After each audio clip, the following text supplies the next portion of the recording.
la petició que la senyora Capello va demanar el 11 vam demanar informes i li puc fer una llista de tots els organismes que es van riure de la proposta, tal qual, que podem fer una llista llarga.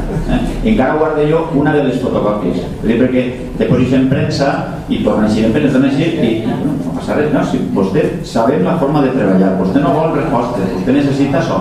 Però bueno, vostè pregunta i nosaltres li contestem.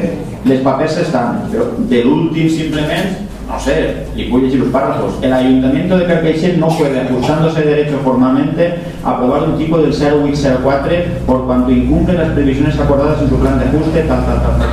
Y continúe.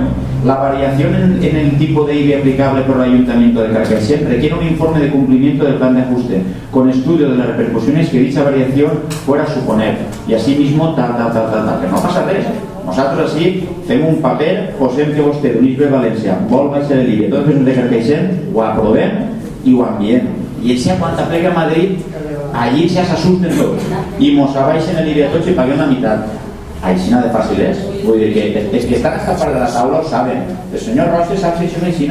Es fa una moció, se vota si a favor, s'envia a Madrid i el senyor Rajoy s'assusta d'una manera, diu, què s'ha quedat allà? Baixem l'IBI a Carcaixent a la meitat. Com nosaltres que estem així sabem que això no és així, li diguem a vostè que mos sentem amb vostè, que compartim la idea de baixar l'IBI, que mos sentem, que si aquest paper que ha plegat avui, no sé, a última hora, haver plegat fa 2 dies, el senyor Rossi s'haurà convocat tal qual van quedar. I és així com van quedar.